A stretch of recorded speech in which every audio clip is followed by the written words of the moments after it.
आता मी जिकडे जाते तिथे मला स्वर्ग आणि देव दोन्ही भेटणार आहे. बायकर मला बायकर लवकर बायकर. मी रोज व्लॉग करेन म्हणायची पण कधी मुहूर्त आला नाही.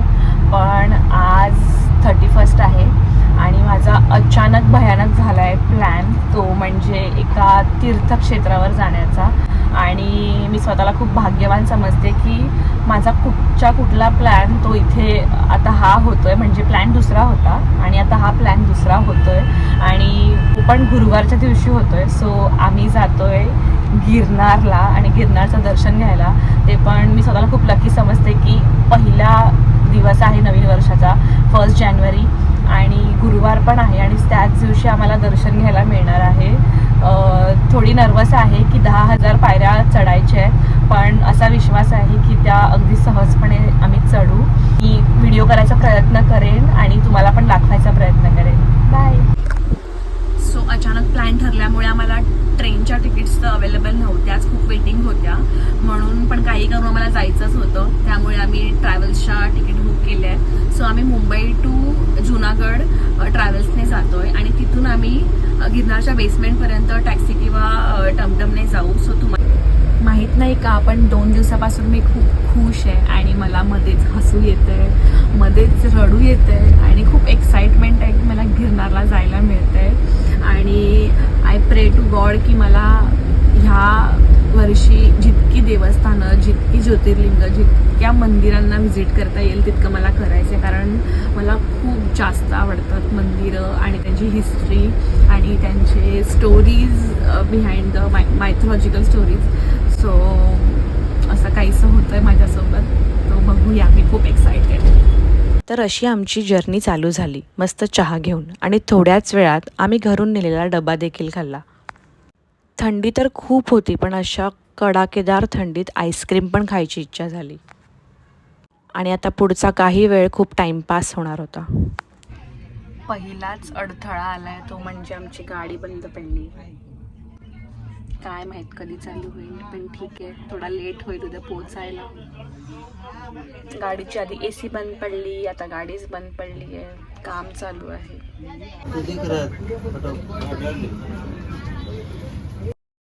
असं म्हणतात ना, काही चांगलं होणार असेल तर काही अडचणी येतात, त्यातलीच ही एक.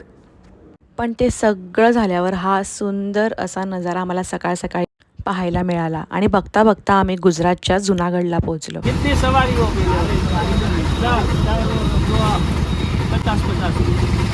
माहीत नाही का पण जुनागडमध्ये पोहोचतात एक वेगळीच पॉझिटिव्हिटी अनुभवायला मिळाली. सो आम्ही जस्ट आता जुनागडला पोहोचलो आहे आणि ते स्टेचे खूप ऑप्शन आहेत, आश्रम पण आहेत, तर तुम्ही राहू शकता. आणि जिथे बसने आम्हाला उतरवलं तिथून त्यांनी जुनागडपर्यंत आमच्याकडून 50 रुपये घेतले पर पर्सन. सो खूप इझी आहे तिथून इथे येणं. आता आम्ही थोडा आराम करू आणि आजूबाजूची मंदिरं फिरू आणि रात्री आम्ही इथे एका काकांचं अत्तराचं स्टॉल होतं. त्यांच्याशी खूप गप्पा मारल्या, अत्तर शॉपिंग केली आणि पुढे निघालो. तर हे होतं आमचं आश्रम जिथे आम्ही थांबलेलो. इथे स्टेचे बरेच ऑप्शन आहेत, तुम्ही कोणतेही सिलेक्ट करू शकता. सो आता आम्ही जेवायला चाललो. इथे आश्रमातच आहे जेवण, 2 टाईम जेवण इन्क्लूड आहे. सो हे आहे आश्रम आणि हा इतका व्ह्यू आहे मस्त. आता जिथे श्री दत्त महाराजांनी इतकी तपस्या केली ते ठिकाण सुंदर असणारच. बघा ना, इतके सुंदर आकाश, नजर जाईल तिकडे हिरवेगार डोंगर, प्रचंड अशी पॉझिटिव्हिटी. आता दुपारच्या जेवणासाठी आम्हाला काहीतरी ऑथेंटिक गुजराती खायचं होतं म्हणून इकडे एक घरचीच अशी खानावळ होती, तिथे आम्ही गेलो आणि मस्त अशी गुजराती थाली खाल्ली. त्यासोबत होता मस्त असा छास आणि खरंच इतकं सुंदर जेवण होतं, अगदी सटल. तुम्ही पण कधी आलात तर असं लोकल जेवण ट्राय करा. जेवून झाल्यानंतर इतके पेरूचे, नारळाच्या पाण्याचे आणि कलिंगडाचे स्टॉल होते, तर सगळं एक आम्ही ट्राय केलं. हां, तुम्ही घरी जाऊन शेती लावू शकता म्हणजे पुढच्या वर्षी आम्हाला अननस भेटतील. पाहिजे काय?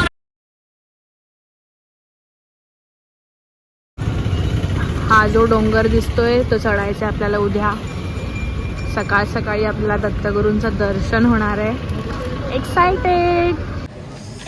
आता आश्रमातलं अन्नछत्र चालू झालं आहे, आम्ही जेवायला चाललो.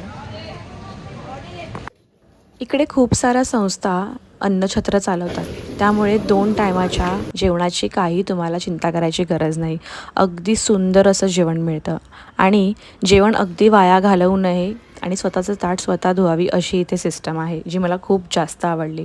आणि जेवण इतकं टेस्टी होतं की मला अजून खावंसं वाटत होतं.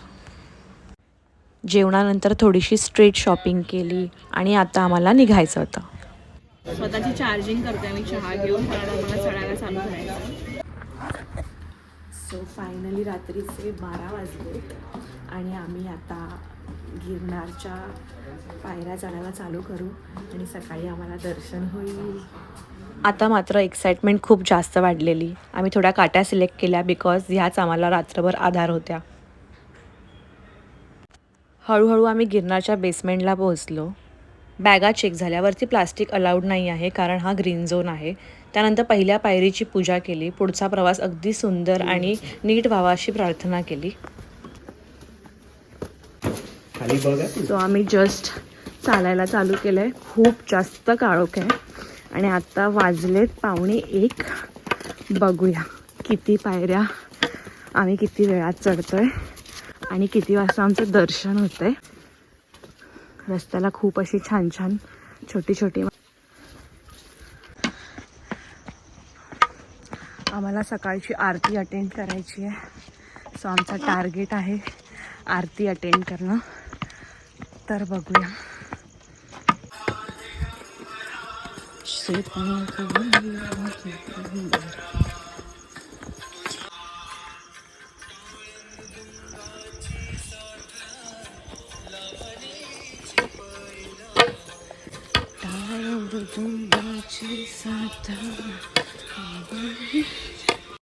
आम्ही एका बॉटलमध्ये ORS पावडर, त्यामध्ये थोडंसं मीठ आणि लिंबू पेला होता आणि प्रत्येक 500 स्टेपनंतर थोड्या थोड्या सिप घेत होतो. त्यामुळे आम्हाला खूप एनर्जेटिक फील होत होतं. आत्ताशे आमच्या 1,500 पायऱ्या चढून झाल्यात आणि हा मस्त व्ह्यू आहे. थोडं दमलो आहे पण ठीक आहे.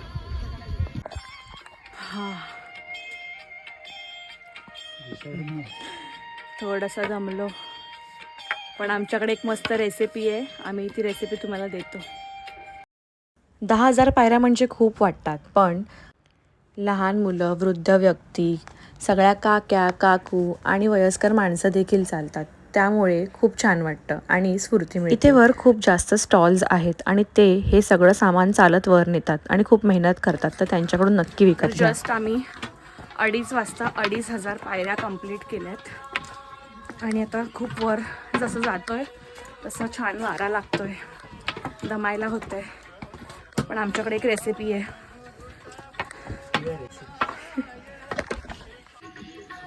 आमचा 3,000 पायऱ्यांवर संत्र्याचा ब्रेक झाला. आता थोड्याच वेळात म्हणजे 2,500 पायऱ्या झाल्यावर अंबाजी मातेचं मंदिर लागेल. जागेत ठिकठिकाणी अशी छोटी छोटी मंदिरं आहेत जी खूप जास्त सुंदर आहेत. आणि आता हे जैन मंदिर बघा किती सुंदर आहे. जस्ट 5,000 पायऱ्या झाल्यात आणि इतकं सुंदर मंदिराचं बांधकाम आहे. इतक्या वर असून पण खरंच हॅट्स ऑफ आहे त्या लोकांना ज्यांनी हे मंदिर बांधले. इतक्या वर येऊन अजिबात थकवा नाही जाणवत आहे, कारण इतक्या वर येऊन हे सुंदर जैन मंदिर आम्हाला बघायला मिळाले. कलाकार किती भारी असतील, इतक्या वर सामान आणायचं आणि इतकी कला दाखवायची. सुपर्ब. अंबाजी मातेच्या इथे पोचण्याच्या आधी एक गौमुखी मातेचं मंदिर लागतं. तिथे तुम्हाला पाणी अगदी फ्री दिलं जातं, चहा देखील फ्री दिली जाते आणि थोड्याच वेळात नाश्ताही मोफत आहे. आणि ह्याचा आग्रह हे काका खूप जास्त करत होते की तुम्ही नक्की या आणि मोफत असा चहा आणि नाश्ता इथे करून जा. ऑलमोस्ट 6,000 पायऱ्या झाल्यात. आता हे जे समोर मंदिर दिसतंय तिकडे जायचं आहे. खूप मज्जा येते, खूप थंडी आहे. आता हा उतार आहे आणि आता थोड्याच तासात दर्शन होईल. आता अर्धा टप्पा झालाय आणि गोरक्षनाथांचं मंदिर लागलंय. इथे काही जण ध्यानस्थ बसलेले आणि अगदी पॉझिटिव्ह वातावरण होतं.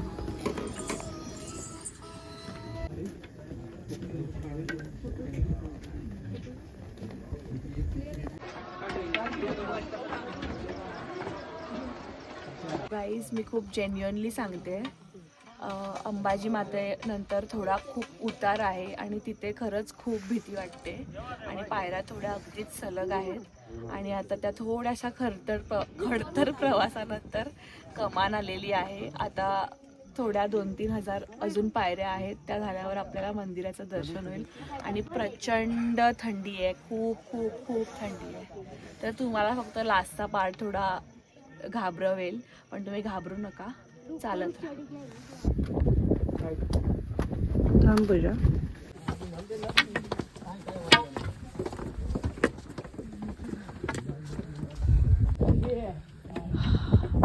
हा चंद्र थोड्या वेळापूर्वी गोरा होता, आता लाल झाला. हे मंदिर आहे, थोड्याच वेळात आरती चालू होईल आणि खरं सांगू तर वर आलात तर खाली बघू नका, खूप खोल आहे, भीती वाटू शकते. फक्त चालत राहा, नामस्मरण करत राहा. दत्त तुम्हाला. आम्ही साधारण 5:30 वाजता वरती पोहोचलो आणि इथे खूप जास्त गर्दी होती. लोक आधीच वर जाऊन वाट बघत होती मंदिर ओपन होण्याची. पण इथली थंडी खूप खूप जास्त होती, अनबेरेबल होती.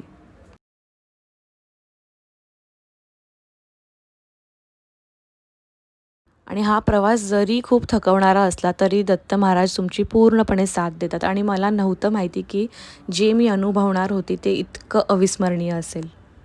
माझ्या आयुष्यातला सगळ्यात बेस्ट असा सूर्योदय होता. जाम थंडी आहे, जाम.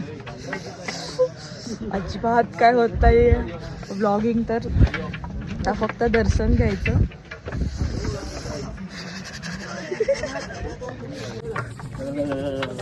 काही मजबूत गर्दी तर आहेच, थंडी, उभं पण राहत नाहीये. व्हिडिओ तर बनवायचा म्हणून बनवते, थोड्याच टाइममध्ये दर्शन होईल, पण बेकार थंडी आहे, बेकार. 10,000 पायऱ्या चढून झाल्यावर जो काही थकवा होता, जी काही थंडी होती, त्या एका सूर्योदयाने सगळी दूर केली. खरंच गिरनार एक पर्वत नाही आहे, तर स्वर्गात येऊन देव कसा भेटतो ह्याची प्रचिती आहे, एक अनुभव आहे आणि तो इथे आल्याशिवाय मिळणार नाही. आता फक्त डोळे लागले होते ते म्हणजे दत्तांची मूर्ती कधी पाहायला मिळते, कधी दर्शन मिळते असं झालेलं. आणि खरंच मी शब्दात नाही मांडू शकत की काय अनुभव होता, काय वाटत होतं. डोळ्यात फक्त अश्रू होते आणि माझ्या अश्रूंसमोर होते ते म्हणजे दत्तांचा हसरा चेहरा. दर्शन खूप छान झालं आणि उतरताना थोडे पाय दुखत होते आणि मला रोपवे कसा आहे हेही पाहायचं होतं, म्हणून अर्धा प्रवास रोपवेने करायचं ठरवलं. आणि टेक्नॉलॉजीसाठी हॅट्स ऑफ आहे, कारण ज्यांना नाही चालता आहे, ज्यांना थकवा येतो किंवा डिसेबल आहेत, त्यांच्यासाठी हा खूप बेस्ट ऑप्शन आहे. आणि वरून इतकं खोल सगळं दिसत होतं, पूर्ण गुजरात. गिरनारचं दर्शन खूप छान झालंय. छोटे छोटे क्लिप्समध्ये आम्ही व्हिडिओ बनवलाय, तुम्हाला आवडला तर नक्की सांगा, एक प्रयत्न केलाय.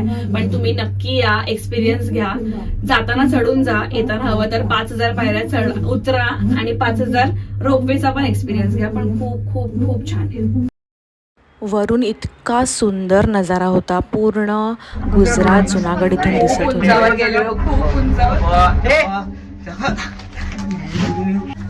बापरे, त्याला काय बोलतात? रोपवे पण काही इझी नाही हा, जाम फाटते बसून.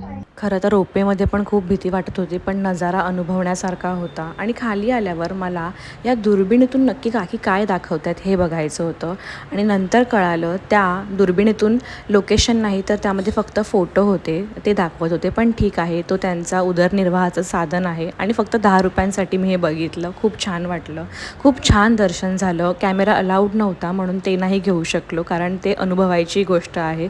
तर हे दत्तांचं दर्शन घ्या आणि माझा हा प्रवास बघितल्याबद्दल खरंच खूप थँक्यू. जय गिरनारी, श्री गुरुदेव दत्त.